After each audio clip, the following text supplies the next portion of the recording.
ஆண்டவருடைய நாமம் மகிம்படுவதாக. உங்கள் யாவருக்கும் ஆண்டவராக இயேசு கிறிஸ்துவின் நாமத்தினாலே என் அன்பின் வாழ்த்துக்களை சொல்லிக்கொள்ள ஆசைப்படுகிறேன். எனக்கு அருமையான தேவச்சனமே, இந்த நாளில் கூட விசேஷமாக இந்த மீடியா மூலமாக உங்களை சந்திப்பதனால மிகுந்த மகிழ்ச்சி அடைகிறோம். எங்களுக்காக தொடர்ந்து எங்களை ஜெபிக்கிறீர்கள். அருமையாக அநேக அநேகர் ஃபோன் செய்து நல்ல அருமையான செய்தியை நாங்கள் கேட்கிறோம் என்று உங்களுடைய உற்சாகமான வார்த்தைகளுக்காக நான் மீண்டுமாக நன்றி சொல்லிக்கொள்ள ஆசைப்படுகிறேன். எனக்கு அருமையானவர்களே, இந்த நாளில் கூட சேஷமாக நல்ல ஒரு தலைப்பில் வேத வாக்கியங்களை ஆராய்ந்து பார்க்க கர்த்தர் நமக்கு உதவி செய்வாராக. உடன்படிக்கை பெட்டியை தொட்டால் காண்பது மகிமையா அல்லது மரணமா? கர்த்தருடைய உடன்படிக்கை பெட்டியை தொட்டால் பிறகு காண்பது மகிமையா அல்லது மரணமா? ரொம்ப அருமையான ஒரு வார்த்தை, நல்ல ஒரு topic. What will happen if you touch covenant box, glory or the death? ஆண்டவருடைய உடன்படிக்கை பெட்டியை தொட்டால் காண்பது மகிமையா அல்லது மரணமா? எனக்கு அருமையான தேவச்சனமே, கர்த்தருடைய உடன்படிக்கை பெட்டி அப்படின்னு சொல்லி எத்தனையோ பாகங்களாக நாம் படித்திருக்கிறோம். நல்ல அருமையான கர்த்தருடைய உடன்படிக்கை பெட்டி உன்னிடத்தில் உண்டா இல்லையா என்று நாம் படித்து கொண்டோம். இந்த நாளில் கூட சேஷமாக அந்த கர்த்தருடைய உடன்படிக்கை பெட்டி இருக்கிற இடத்துல என்ன நடக்கும், அதை தொடுகிறவர்கள் என்னவா மாறுவார்கள், அவர்களுக்கு என்ன சம்பவிக்கும் என்பது குறித்து இந்த நாளில் கூட சேஷமாக படித்துக்கொள்ள கர்த்தர் நமக்கு உதவி செய்வாராக. உடன்படிக்கை அப்படின்னு சொன்னால் மனிதன் ஒப்பந்தம் செய்து கொள்வது, நண்பர்கள் மத்தியில் ஒப்பந்தம் செய்து கொள்வது. இரண்டாவதாக கணவன் மனைவியாக ஒப்பந்தம், அக்ரிமெண்ட். நான் உனக்கு கணவன், நீ எனக்கு மனைவி. அதே வண்ணமாக ஒரு நிலத்தை அக்ரிமெண்ட் போட்டுக்கொள்வது, ஒரு வீட்டை அடமானம் போட்டுக்கொள்வது, இவைகளெல்லாம் ஒப்பந்தம், அக்ரிமெண்ட்டு, உடன்படிக்கை, உடன்பாடுகள் என்று சொல்லுவது.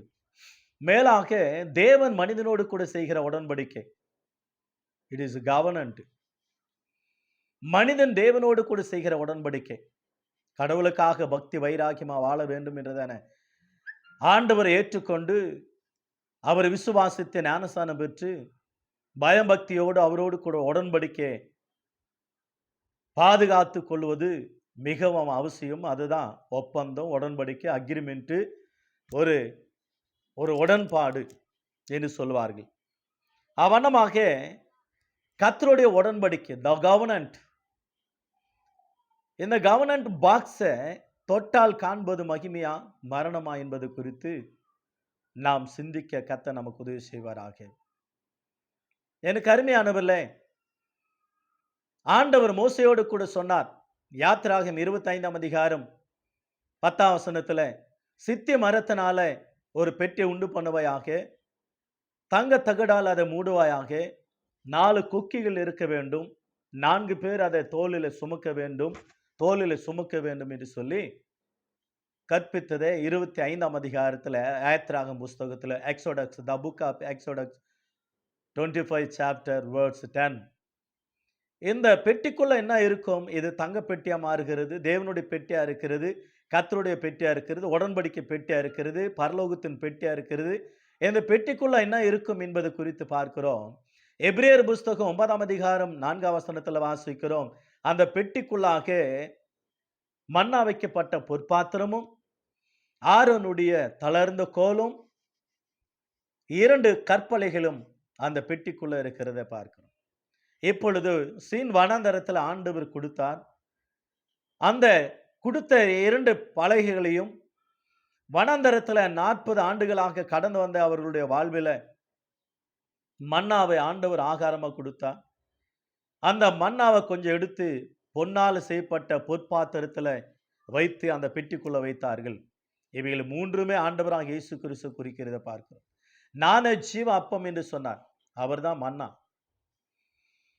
நானே உயிர்த்தெழும் ஜீவனமா இருக்குன்னு சொன்னார், காய்ந்த கட்டை ஆரோனுடைய கோல் துளிர்த்தது, அது வாதும பழங்களை தந்தது, பூ பூத்தது. நானே வார்த்தைன்னு சொன்னார். இயேசு கிறிஸ்து தேவனுடைய வார்த்தையா இருக்கிறார். ஆகவே ஆதியில வார்த்தை இருந்தது, அந்த வார்த்தை தேவனிடத்தில் இருந்தது, அந்த வார்த்தை தேவனா இருந்தது. அந்த கற்பலைகள் ஆண்டவராகிய இயேசு கிறிஸ்துவா இருக்கிறார்.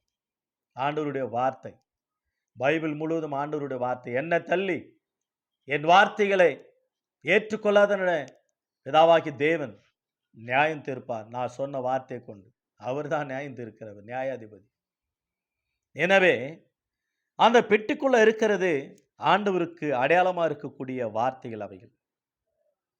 எனக்கு அருமையான தேவச்சனமே, மோசே கொண்டு உடன்படிக்கை பெட்டின் பிளானை கொடுத்து செய்து வைத்தான். ஆரோனை கொண்டு ஆசரிப்பு கூடாரத்தில் அந்த உடன்படிக்கை பெட்டி வைத்து ஆண்டவருக்கு ஆராதனை செய்யும்படியா ஆரோன் வம்சத்தை தெரிந்து கொண்டான். அந்த உடன்படிக்கை பெட்டியை சுமப்பதற்கு நாளாகம புஸ்தகம் 4ஆம் அதிகாரத்தில் 22 முதல் 29 வசனங்களை வாசிக்கிறோம். கெர்சோன் புத்திரரும் மெராரி புத்திரரும் இவர்கள் அந்த பாக்ஸை சுமக்க வேண்டும். அவங்களுடைய வேலை அதுவா இருந்ததை பைபிள் அழகாக நமக்கு எடுத்துரைக்கிறது பார்க்கிறோம். எனக்கு அருமையான தேவச்சனமே, இந்த ஆண்டவருடைய வார்த்தைகள் இருக்கக்கூடிய அந்த உடன்படிக்கை பெட்டி எங்க இருக்கும் என்றால் ஆசரிப்பு கூடாரத்தில் இருக்கும். மகா பரிசுத்த ஸ்தலம், பரிசுத்த ஸ்தலம், பிரகாரம் 3 பாகங்களாக ஆசரிப்பு கூடாரத்தை ஆண்டவர் செய்ய சொன்ன பொழுது அந்த 3ம் எப்படி செய்ய வேண்டும், ஆராதனை முறைமைகள் என்பது குறித்து பிதாவாகி தேவன் மோசேக்கு மலையின் மேல காண்பித்தான். யாத்திராகமம் 25:40 வசனத்தில் வாசிக்கிறோம். ஆண்டவருடைய ஆராதனை முறைமைகளை தேவன் அங்களை ஷோ போட்டு காண்பித்தான். அந்த மாதிரியை, அந்த மேப்பை தந்தார் மோசே. இஸ்ரவேல் ஜனங்கள் மத்தியில் 2 கோத்திரத்தில் 2 பேரை தெரிந்து கொண்டு செய்ததாக நாம் வேதத்தில் வாசிக்கிறோம். யாத்திராகமம் 24, 25, 26, 27 ஆகிய சில அதிகாரங்களை நீங்கள் வாசித்தார்கள். அது அருமையாக சபையாரும் செய்தார்கள். அற்புதமான ஊழியம். ஆனால் அந்த ஆசரிப்பு கூடாரம் எங்க இருக்கோ அங்க ஆண்டவருடைய மகிமை இருக்கும். அந்த உடன்படிக்கை பெட்டி எங்க இருக்கோ அங்க ஆண்டவருடைய மகிமை இருக்கும். அங்க ஆண்டவருடைய சிங்காசனம் இருக்கும். அங்க ஆண்டவர் வந்து அந்த மேகத்தின் மூலமாக பேசுவார். ஆண்டவர் அவங்களோடு கூட உறவாடுவார். ஒன்று அன்பா பேசுவான், 2வது கடிந்து கொண்டு பேசுவான், 3வது அந்த மகிமையை அதிகமாக்கி ஷெக்கேனா மகிமையாக மாற்றி அங்க ஒருவரும் நிற்கக்கூடாதபடிக்கு அந்த அளவுல பயத்தை உண்டாக்கி அவங்களுக்கு ஒரு பக்கம் மரணம் வரும், ஒரு பக்கம் மன மாறுதல் வரும். ஆவணமாக ஆண்டவர் ஆசரிப்பு கூடாரத்தின் மூலமாக இந்த உடன்படிக்கை பெட்டி மூலமாக செயல்பட்டார். அப்படியாக பழைய ஏற்பாட்டு காலத்தில் கடந்து வந்தார்கள். கடந்து வருகிற நாட்களில் ஆரோனுடைய குடும்பம் ஆசரிப்பு கூடாரத்தில் வேலை செய்ய வேண்டும், ஆசாரியர்களாக பணியாற்ற வேண்டும். அப்படிப்பட்ட நாட்களில் லேவியராகமம் 10ஆம் அதிகாரத்தில் வாசிக்கிறோம். லேவியராகமம் புஸ்தகம் 10ஆம் அதிகாரம் 1 முதல் 3 வசனங்களை வாசித்து பார்க்கும் பொழுது ஆரோனுடைய குமாரர் 2 பேர், நாதாப், அபியூ, 2 பேரும் அந்நிய அக்கினியை கொண்டு போய் ஆண்டவருக்கு ஆராதனை செலுத்துகிற நேரத்தில் கர்த்தருடைய சந்ததியிலிருந்து, கர்த்தருடைய சமூகத்திலிருந்து அக்கினி புறப்பட்டு அவர்களை பட்சித்தது. அவர்கள் அங்கே மரித்து மாண்டு போனார்கள். பழைய ஏற்பாட்டில் ஆரோனுடைய வஸ்திரம் எப்படி இருக்க வேண்டும், இன்றைக்கு இருக்கக்கூடிய பிஷப்புகள் அணிந்து கொள்ளுகிற அவனமாக அந்த ஆடைகள் இருக்கும். அது விசேஷித்தது. அந்த ஆடை 12 கற்களை மார்புல தரித்து கொள்ள வேண்டும். 12 கோத்திரம் ஞாபகமாக அந்த அங்கே சுற்றிலும் மணிகள் இருக்க வேண்டும்.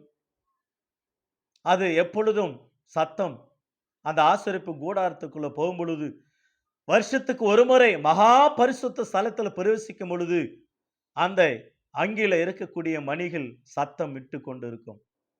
ஒருவேளை பிரதான ஆசாரியன் தவறு செய்தால் ஆண்டவருடைய அக்கினி அந்த இடத்துல அவரை கொன்றுவிடும், பட்சித்து விடும், மரித்து விடுவார். மணிகள் ஆடாது, கயிறு கட்டியிருப்பார்கள் இடுப்புல, வெளியே இருந்து அவர் இடித்துக் கொள்ள வேண்டும். அப்படிப்பட்ட ஒரு நிலையில இருக்கிற அந்த இடத்துல பயம் பக்தியாக ஆராதனை செய்ய வேண்டும். பயத்தோடு நடுக்கத்தோடு கர்த்தருக்கு துதி செலுத்த வேண்டும், பலி செலுத்த வேண்டும். ஆனால் நாதாபும் அபியும் பயமில்லாமல் தைரியமா கடந்து சென்றதனால் அந்நிய அக்கினியை கொண்டு தேவன் அவர்களை அக்கினி மூலமாக பட்சித்து போட்டார். அந்த உடன்படிக்கை பெட்டி, ஆசரிப்பு கூடாரம் இருக்கிற இடத்துல மகிமை அல்ல, மகிமையா இருக்கிற இடம் மகிமையாக அல்ல. இப்போ அவர்கள் மரணத்தை சந்தித்தார்கள். அதனால்தான் உடன்படிக்கை பெட்டியை தொட்டால் அவன் கெட்டான். உடன்படிக்கை பெட்டியை தொட்டால் காண்பது மகிமையா மரணமா? எஸ், தேவனுக்கு விரோதமாக, அவருக்கு அருவருப்பாக, அவர் கட்டளை மீறி செயல்படும் பொழுது இதோ மரணம், மகிமை அல்ல. இரண்டாவதாக 1 சாமுவேலின் புஸ்தகம் 2ஆம் அதிகாரம் 12 முதல் 17 வாக்கியங்களை நாம் பார்க்கிறோம். அருமையான ஒரு சம்பவம். ஏலியின் பிள்ளைகள், ஏலி ஆசாரியனா இருக்கிறான். அந்த சீலோம் இடத்துல வைத்திருக்கிற உடன்படிக்கை பெட்டி, ஆசரிப்பு கூடாரம், ஏலி ஆசாரியனா இருக்கிறான். ஏலின் பிள்ளைகள் ஒப்னியும் பினேகாசும் இருவருமா இருக்கிறார்கள். ஒப்னியும் பினேகாசும் கர்த்தரை அறியார்கள், கர்த்தரை அறியவில்லையா.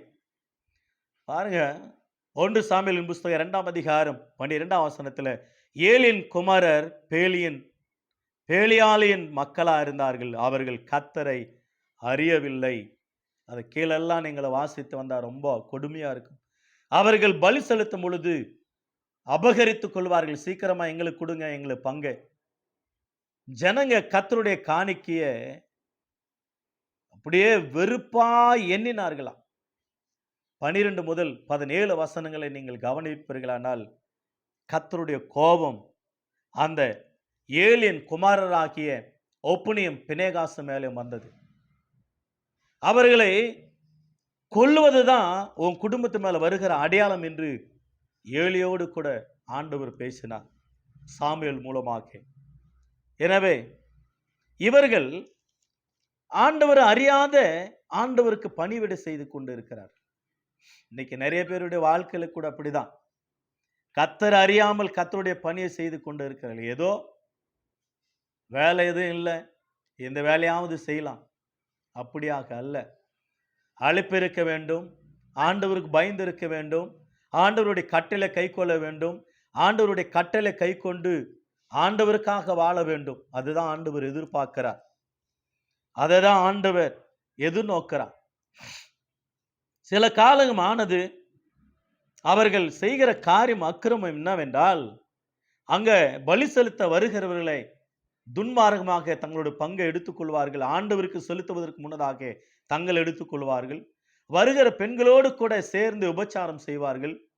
அந்த காணிக்கையும் அந்த ஆராதனையும் வெறுக்கிற அளவில் ஜனங்கள் அந்த அளவில் துன்மார்க்கமா நடந்தார்கள். ஒப்னியும் பினேகாசும். ஆண்டவர் கடிந்து கொண்டு புத்தி சொன்னார். தன்னுடைய தகப்பனாகிய ஏலி அவர் அருமையான அவர்கள் பிள்ளைகளை கூப்பிட்டு கடிந்து கொள்றார். என்ன சொல்லி கடிந்து கொள்றார் என்றால், அந்த 1 சாமுவேல் 2ஆம் அதிகாரம் வசனம் கீழே வார்த்தைகளை பார்க்கிறோம். தன்னுடைய தகப்பன் 22ஆம் வசனம் முதற்கொண்டு 25 வரையில ஏலி மிகுந்த கிழவனாயிருந்தான். அவன் தான் குமாரர் இஸ்ரவேலுக்கெல்லாம் செய்கிறதை எல்லாவற்றையும் அவர்கள் ஆசரிப்பு கூடாரத்தில் வாசலில் கூடுகிற ஸ்திரீகளோடு சாயனிக்கிறதை கேள்விப்பட்டு அவர்களை நோக்கி, நீங்கள் இப்படிப்பட்ட காரியங்களை செய்கிறது என்ன? இந்த ஜனங்கள் எல்லாரும் உங்கள் பொல்லாத நடக்கி சொல்லுகிறதை நான் கேட்கிறேனே என்றான். என் குமாரரே வேண்டாம், கேள்விப்படுகிற இந்த நல்ல காரியமல்ல இது என்று சொல்லி அவர்கள் 25ஆம் வசனத்துல, ஒரு மனுஷனுக்கு விரோதமா பாவம் செய்தால் மன்னிப்பு உண்டு, கர்த்தருக்கு விரோதமா பாவம் செய்தால் மன்னிப்பில்லை. தகப்பனார் சொல்றார், கடிந்து கொள்றார், திட்டார். ஆனா அவர்கள் தங்கள் தகப்பன் சொல்லை கேளாமல் போனார்களாம். நீதிமொழிகளை வாசிக்கிறோம் இல்லையா? அடிக்கடி கடிந்து கொள்ளப்பட்டும் தான் பிடாரிய கடினப்படுத்துகிற மனுஷன் சகாயமின்றி சடிதில நாசம் அடைவான் அல்லது மரணத்தை சந்திப்பான், மரித்து போவார்கள் என்று சொல்லி எச்சரித்து சொன்னதை நாம் பார்க்கிறோம். நீதிமொழிகள் புஸ்தகம் 29ஆம் அதிகாரம் வசனம் 1ஆம் வசனத்தில் அந்த வார்த்தையை நாம் கவனிக்கிறோம். எனக்கு அருமையான தேவச்சனமே, இந்த ஏலியின் குமாரர் கர்த்தரையும் அறியவில்லை, கர்த்தரின் வார்த்தையும் கேட்கவில்லை, தன்னுடைய தகப்பனுடைய வார்த்தையும் கேட்கவில்லை. ஒரு நாள் வந்தது, இஸ்ரவேல் ஜனங்கள் அந்த உடன்படிக்கை பெட்டி எடுத்துக்கொண்டு வனாந்தரத்துக்கு போனார்கள். பெலிஸ்தர்கள் கூட யுத்தம் செய்வதற்கு பெலிஸ்தர்கள் யுத்தம் செய்தார்கள். அப்பொழுது உடன்படிக்கை பெட்டி பிடிபட்டது பெலிஸ்தர்கள் இடத்துல. இஸ்ரவேல் ஜனங்களில் கொஞ்சம் பேர் மரித்தார்கள், பின்வாங்கி ஓடிவிட்டார்கள். ஆனால் அங்கே நடக்கிற சம்பவம் என்னவென்றால், அந்த ஏலியன் குமாரராகிய ஒப்னியும் பினேகாசும் மரணத்தை சந்தித்ததாக வாக்கியம் சொல்லப்படுகிறத பார்க்கிறோம். பாருங்களேன் அந்த வார்த்தை, யுத்தம் என்று. அப்பொழுது பெலிஸ்தர்கள்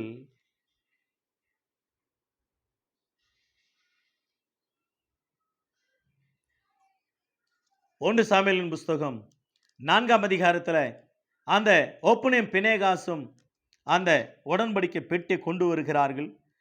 4ஆம் வசனம் முதற்கொண்டு சில வசனங்கள் 4ஆம் அதிகாரம் 4ஆம் வசனத்திலிருந்து வாசிக்கும் பொழுது அவர் நடக்கிற சம்பவம் என்னவென்றால், அவர்கள் மரித்து போனார்கள். 11ஆம் வசனம் பாருங்களேன். தேவனுடைய பெட்டி பிடிபட்டது, ஏலியின் இரண்டு குமாரராகி ஒப்னியும் பினேகாசும் மாண்டார்கள். இந்த மரண செய்தியை கேட்ட அருமையாகிய ஏலி ஏறக்குறைய 98 வயது உள்ள அந்த பக்தன் ஆசாரியன். அவர் 18, 19 கேட்ட உடனே மரித்து போனதை பார்க்கிறோம். 17, 18, 16 அவர் மரித்து போனார். அந்த செய்தி கேட்ட உடனே பினேகாசின் மனைவியாகிய அந்த ஏலியின் மருமகள் நிற கர்ப்பிணியா இருந்ததனாலே அவள் தேவனுடைய பெட்டி பிடிப்பட்ட செய்தியும் தான் மாமனார் இறந்து போனதையும் தான் புருஷன் இறந்து போனதை கேள்விப்பட்ட பொழுது அவள் கர்ப்பவேதனைப்பட்டு குனிந்து பிரசவித்தாள், பிள்ளை பெற்றாள். அந்த குழந்தைக்கு இக்கோபோத் என்று பேர் வைத்தாள். 1 சாமுவேல் 4ஆம் அதிகாரம் 4 முதல் 22 வசனங்களில் தேவனுடைய மகிமை இஸ்ரவேல் ஜனங்களை விட்டு போய்விட்டு மரணத்தை கண்டார்கள். தேவனுடைய பெட்டி நடப்பதனால, அந்த தேவனுடைய பெட்டி வனாந்தரத்தில் இருக்கிறதுனால அவர்களுக்கு ஜெயம் உண்டாயிற்று. 40 ஆண்டுகளாக 31 ராஜாக்கள் ஜெயித்தார்கள், 7 ஜாதிகள் பலத்த ஜாதிகள் ஜெயித்தார்கள். தேவன் வெற்றி மேல வெற்றி தந்தார், விடுதலை தந்தார், ஆசீர்வாதத்தை தந்தார், மகிமையை கண்டார்கள். ஆனால் இவர்கள் அடங்காததனால, கீழ்ப்படியாததனால, தேவனுக்கு விரோதமாக செயல்பட்டதனால அவர்கள் மாண்டு மடிந்து போனார்கள், மகிமை காணவில்லை, மரணத்தை கண்டார்கள் என்று வேதம் நமக்கு தெளிவாக சொல்லப்படுகிற பார்க்கிறோம். எனக்கு அருமையான தேவச்சனமே, கர்த்தருடைய பெட்டியை தொட்டால் காண்பது மகிமையா மரணமா? அடங்காததுனால, கீழ்ப்படியாததுனால, தேவனுக்கு விரோதமா செய்ததுனால இன்னைக்கு நிறைய ஊழிக்காரர்கள் செய்கிற காரியம் கொஞ்சம் நெஞ்சம் கிடையாது. நிறைய மீடியாவில் சில பேர் மாட்டிக்கொள்ளுகிற காரியங்கள் உண்டு. பணத்தை கையாளுவதும், திருடுவதும், பொய்யும் பித்தலாட்டமும், வட்டி கொடுவதும், உபச்சாரம் செய்வதும், அக்கிரமம் செய்வதும், அக்கிரம சம்பந்தம், இப்படிப்பட்ட காரியங்களை செய்கிற நிறைய பேருடைய வாழ்க்கையில் மரணத்தை சந்திக்கிற சில தேவதாசர்களை சொல்லப்படுகிறத பார்க்கிறோம். நாம் கண்ணார பார்க்கிறோம் சில பேர். எனக்கு அருமையான தேவச்சனமே, இப்படிப்பட்ட காரியங்களை செய்கிறவர்கள் ஒருவேளை உயிரோடு இருந்தாலும் கர்த்தருக்குள்ளாக நித்திரை அடைந்திருக்கிறார்கள், ஆண்டவருடைய தண்டனை பெற்றுக்கொள்வார்கள். அதே 1 சாமுவேல் 5ஆம் அதிகாரம் 1 முதல் 12 வசனங்களை வாசிக்கிறோம். உடன்படிக்கை பெட்டியை பிடித்து கொண்டு போய்விட்டார்கள் பெலிஸ்தர்கள். தங்கள் கோயில் வைத்தார்கள், தண்டனை அனுபவித்தார்கள். தங்கள் ஊரில் வைத்தார்கள், மூல வியாதி, மரணம் ஓலமிட்டார்கள், மரணம் சத்தம் வானத்தை எட்டினது. மூல வியாதினால, ஃபைல்ஸ்னால வேதனைப்பட்டு மகிமை காணவில்லை, மகிமின் தேவனை காணவில்லை, மரணத்தை தான் கண்டார்கள், மரணத்தை தான் பார்த்தார்கள். 1 சாமுவேல் 5:11-12 வாசிக்கும் பொழுது, அவர்கள் கூக்குரல் வானம் பரிந்து மெற்றிற்று. செத்து போகாது இருந்தவர்கள் மூல வியாதியினால் வாதிக்கப்பட்டார்கள். அநேகர் செத்தாங்க. ஆண்டவருடைய மகிமை காண்கிற தேவனுடைய பிள்ளைகளாகிய நாம் மரணத்தை காணாதபடிக்கு எச்சரிக்கை இருக்க வேண்டும். 4வதாக 1 சாமுவேல் 6:18 முதல் 21 வசனங்கள் வாசிக்கிறோம். பெத்ஷெமிஸ் மனுஷர் யோசுவாவின் வயல் ஓரமாக இருக்கக்கூடிய அளவில் அந்த பெத்ஷெமிஸ் மனுஷர் இது தங்கப்பெட்டியா இருக்கிறதோ என்று சொல்லி நினைத்து உடன்படிக்கை பெட்டியை தொட்டார்கள், எட்டி பார்த்தார்கள். 50,070 பேர் மரித்து போனார்கள். மகிமை காண வேண்டும் என்று விரும்பி அந்த மகிமின் தேவனை தரிசிக்க வேண்டிய மக்கள் அதை தொட்டு பயமில்லாமல் மாண்டு போனார்கள். மகிமை காணவில்லை, மரணத்தை கண்டார்கள். மரணத்தை கண்டு மாண்டு போனார்கள். எனக்கு தெரிஞ்சவர் ஒருத்தர் ஒரு வசனத்தை எடுக்கிறார். அவர் ஒரு சர்ச்சில் மூவ் பண்ணாராம். நடந்த சம்பவம் 1994ஆம் ஆண்டு. அப்பொழுது பைபிள் காலேஜில் படித்து கொண்டு நான் அதை பட்டம் பெற்று வருகிற ஒரு சமயம். உனக்கு என்னடா தெரியும் அப்படின்னு சொல்லிட்டு அப்படியே சிகரெட் எடுத்துன்னு பிடிக்கிறாரு. பிடிச்சி ஃபோனு ஊதிக்கினே இப்போ பைபிளை தொடுறாரு. எனக்கு வந்தது கோபம். எப்படி பேசணுமோ அப்படி பேசினேன். நீ எல்லாம் பெரிய மனுஷனா, ஒரு கிறிஸ்தவனா, இப்படியெல்லாம் படிக்கலாமா?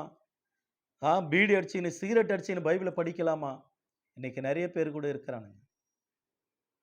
வாரமெல்லாம் பீடி அடிப்பானுங்க, சிகரெட் அடிப்பானுங்க, தண்ணி அடிப்பானுங்க, பான் பராக் போடுவானுங்க, ஆன்ஸு எல்லாம் செஞ்சுட்டு ஞாயிற்றுக்கிழமை மட்டும் வாயை தொடச்சிட்டு அப்படியே கழுவிட்டு பரிசுத்தமான மாதிரியும் பைபிள் எடுத்துக்கிட்டு அப்படியே பைபிளை எடுத்து வாசிப்பாங்க.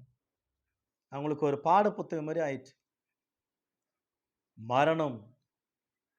நீங்க அநேகர் மரித்து இருக்கிறீர்கள். எச்சரிக்கை.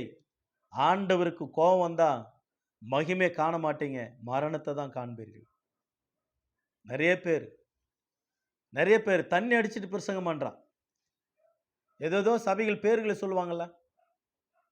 ஒரு ஐயரு தண்ணி அடிச்சதான் பிரசங்கமா வருமா? எப்படி இருக்கு பாருங்க.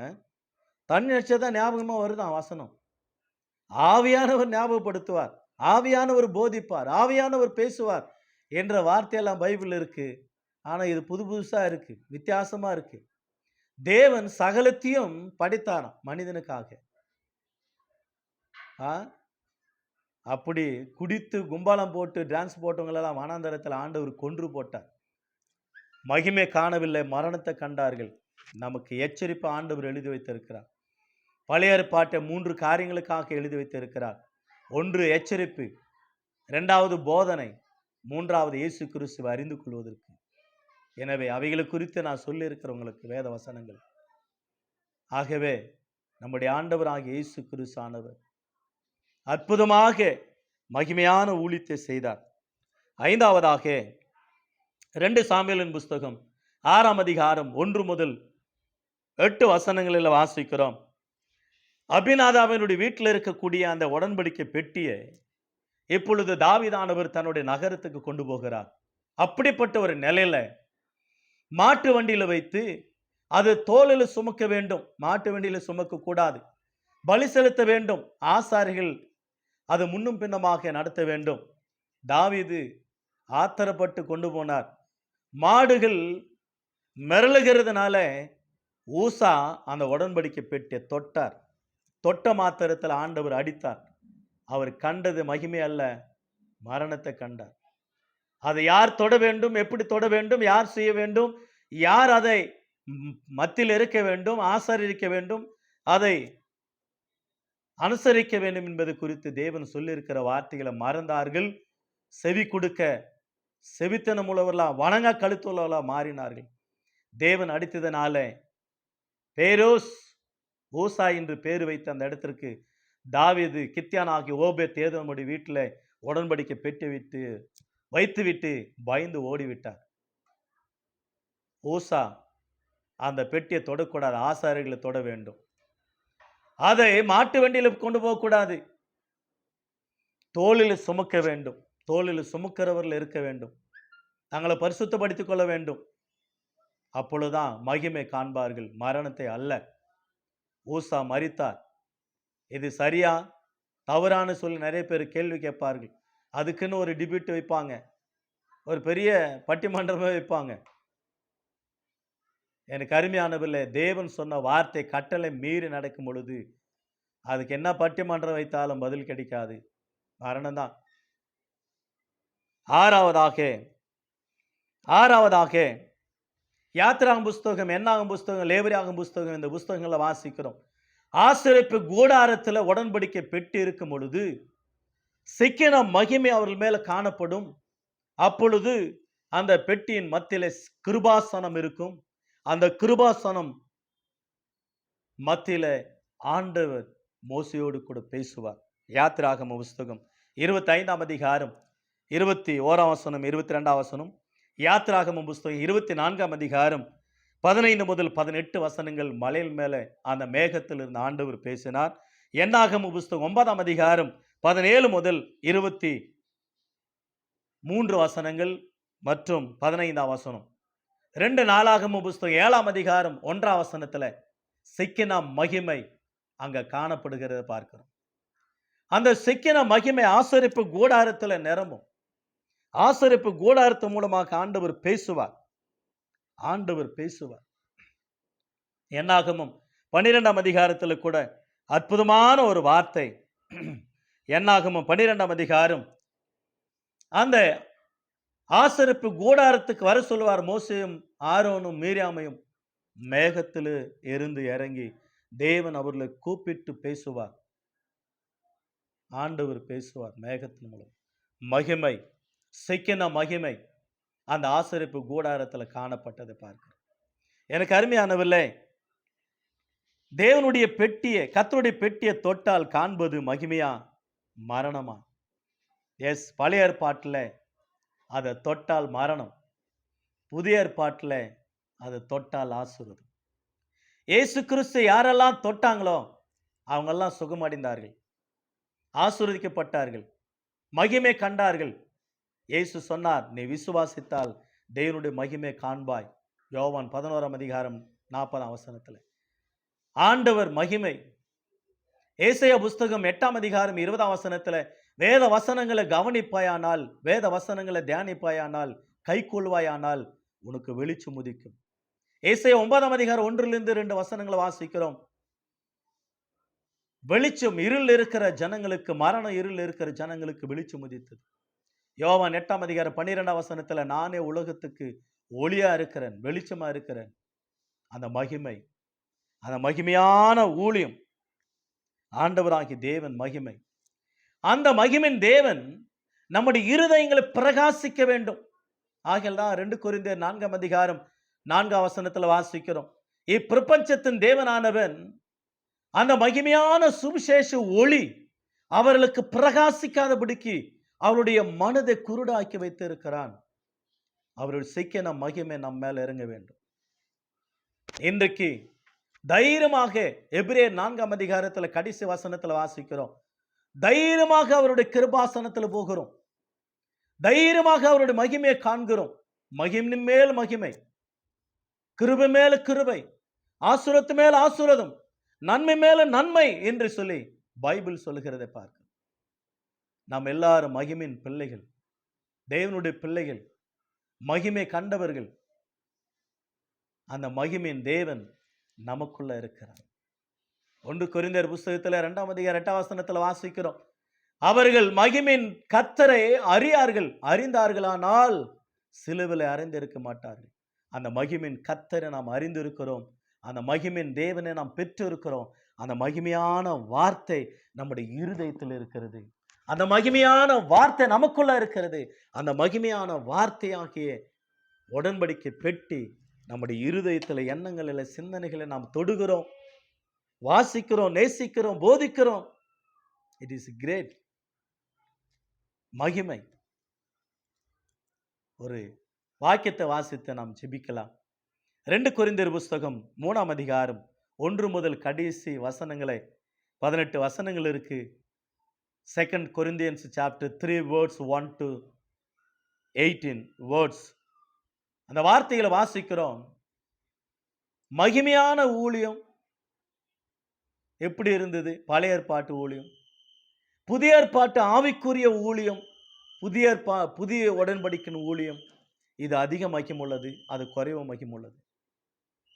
இந்த மகிமை குறித்து நிறைய இருக்கு பிரசங்கம்.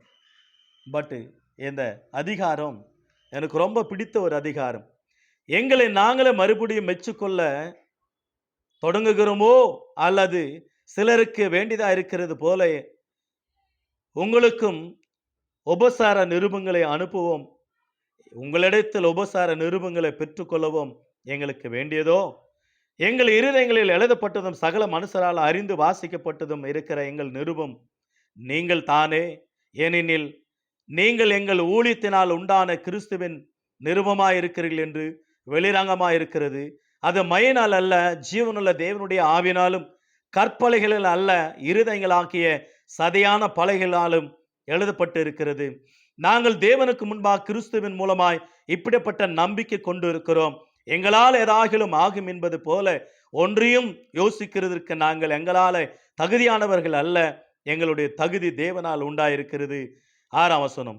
புது உடன்படிக்கையின் ஊழியக்காரராகும்படி அவரே எங்களை தகுதியுள்ளவராக்கினார். அந்த உடன்படிக்கை எழுத்துக்குரியதாயிராமல் ஆவிக்குரியதா இருக்கிறது. எழுத்து கொள்ளுகிறது, ஆவியோ உயிர்ப்பிக்கிறது. எழுத்துக்களால் எழுதப்பட்டு கற்பலைகளால் பதியிருந்திருந்த மரணத்துக்கு ஏதுவான ஊழியத்தை செய்த மோசேயினுடைய முகத்துல மகிமை பிரகாசம் உண்டானபடினால் இஸ்ரவேல் புத்திரர் அவன் முகத்தை பார்க்க கூடாதிருந்தார்கள். ஒளிந்து போகிற மகிமுடையத அந்த ஊழியம் அப்படிப்பட்ட மகிமுள்ளதா இருந்தால் ஆவிக்குரிய ஊழியம் எவ்வளவு அதிக மகிமுள்ளதா இருக்கும். ஆக்கினை தீர்ப்பு கொடுக்கும் ஊழியம் மகிமுள்ளதா இருந்தால் நீதியை கொடுக்கும் ஊழியம் அதிக மகிமுள்ளதா இருக்குமே. இப்படியாக மகிமைப்பட்டிருந்த அந்த ஊழியம் இந்த ஊழியத்திற்கு உண்டாயிருக்கிற சிறந்த மகிமைக்கு முன்பாக மகிமைப்பட்டதல்ல. அன்றியும் ஒளிந்து போவதே மகிமுள்ளதா இருந்ததானால் நிலைத்திருப்பது அதிக மகிமுள்ளதா இருக்குமே. நாங்கள் இப்படிப்பட்ட நம்பிக்கை உடையவர்களானதால் மிகவும் தாராளமாய் பேசுகிறோம். மேலும் ஒளிந்து போவதின் முடிவு இஸ்ரவேல் புத்திரர் நோக்கி பாராதபடிக்கு மோசே தான் முகத்தின் மேல் முக்காடு போட்டு கொண்டது போல நாங்கள் போடுகிறதில்லை. அவர்களுடைய மனது கடினப்பட்டது. இந்நாள் வரைக்கும் பழைய ஏற்பாடு வாசிக்கப்படுகையில் அந்த முக்காடு அவர்கள் நீங்காமல் இருக்கிறது. அது கிறிஸ்துவினாலே நீக்கப்படுகிறது. மோசேயின் ஆகமங்கள் வாசிக்கப்படும் பொழுது இந்நாள் வரைக்கும் முக்காடு அவர்கள் இருதயத்தின் மேல் இருக்கிறது. அவர்கள் கர்த்தரிடத்தில் மனம் திரும்பும் பொழுது அந்த முக்காடு எடுபட்டு போவோம். கர்த்தரே ஆவியானவர், கர்த்தருடைய ஆவி எங்கேயோ அங்கே விடுதலையும் உண்டு. நாம் எல்லாரும் திறந்த முகமாய் கர்த்தருடைய மகிமை கண்ணாடியிலே காண்கிறது போல கண்டு ஆவியா இருக்கிற கர்த்தரால் அந்த சாயலாக தானே மகிமின் மேல் மகிமை அடைந்து மறுரூபமாக்கப்படுகிறோம். It is wonderful. ஆண்டவருடைய வார்த்தை இல்லையா? இந்த 2 கொரிந்தியர் 3ஆம் அதிகாரம் புதிய ஏற்பாட்டு ஊழியம், பழைய ஏற்பாட்டு ஊழியம், ஒளிந்து போகிற ஊழியம், நிலை நிற்கிற ஊழியம், மகிமையான ஊழியம், அதிக மகிமையான ஊழியம். So wonderful. ஆகவே இந்த மகிமை நம்முடைய இருதயங்களில் பிரகாசித்தது. அந்த மகிமையின் ஊழியம் நமக்கு ஆண்டவர் கொடுத்து இருக்கிறார். எனவே பாவம் செய்து ஆண்டவருடைய வார்த்தைகளை கை கொண்டு போதிக்கும் பொழுது கட்டாயமா மகிமை அல்ல, மரணத்தை காண்பீர்கள். எனவே 1 கொரிந்தியர் 11ஆம் அதிகாரத்தில் வாசிக்கிறோம், கர்த்தருடைய பந்தி எடுக்கும் பொழுது அநேகர் அபாத்திரமா புசிக்கிறவர்கள் மரணத்தை கண்டிருக்கிறார்கள், மரித்து இருக்கிறார்கள் என்று. சங்கீதம் 50ஆம் சங்கீதம் வசனம் 15, 16 அதுக்கு கீழாக வாசிக்கிறோம். ஆண்டவருடைய வார்த்தையில துணிகரமாக தவறு செய்து போதிக்கும் பொழுது மரணத்தை காண்பார்கள். ஜீவன மகிமை அல்ல, மரணத்தை காண்பார்கள். எச்சரிக்கையா இருப்போம். இவைகள் நம்ம எச்சரிப்பு ஊட்டுகிறது. ஆண்டவருடைய வார்த்தை என்ற இந்த பைபிளை தொடுகிற ஒவ்வொரு மனிதனும் பரிசுத்தம் உள்ளவனா, நீதி உள்ளவனா, நியாயம் நேர்மை உள்ளவனா, உத்தமனாக நேர்மை உள்ளவனா இருக்க வேண்டும். பொய், பித்தலாட்டம், வட்டி கொடுறது, உபச்சாரம் செய்வது, திருடுவது, கொலை, கொள்ளை, வார்த்தைகளால பேசுவது, கண்கள் இச்சைகளால இந்த வேதத்துக்கு, சபைக்கும், ஆண்டவருக்கும், பரலோக தேவனுக்கும் விரோதமாக பாவங்களை செய்து இந்த உடன்படிக்கையின் பெற்றியின் வார்த்தையாகிய நீதி உள்ள மகிமுள்ள வார்த்தைகளை தொடக்கூடாது. தொட்டால் கட்டாயமாக பரலோகம் அல்ல, நரகம்தான். மகிமை அல்ல, மரணம்தான். எனவே ஆண்டவர் எச்சரிப்பின் சத்தத்தை கர்த்தர் கொடுத்திருக்கிறார். அவைகள் எச்சரிப்பின் சத்தத்தை கேட்டு எச்சரிப்பை பெற்றுக்கொண்டு தேவனுக்காக நீதி நேர்மையாக வாழ்வோம். கர்த்தர் நமக்கு உதவி செய்வாராக. கர்த்தர் இந்த வார்த்தையில் ஆசீர்வதிப்பாராக. உங்கள் யாவருக்கும் இயேசுவின் நாமத்தினாலே மீண்டும் வாழ்த்துகிறேன். கர்த்தர் உங்களை ஆசீர்வதிப்பாராக. மீண்டும் கர்த்தருக்கு சித்தமானால் இன்னொரு தலைப்பில் உங்களோடு கூட சந்திக்கிறேன். கர்த்தர் இந்த வார்த்தையில் ஆசீர்வதிப்பாராக. God bless you.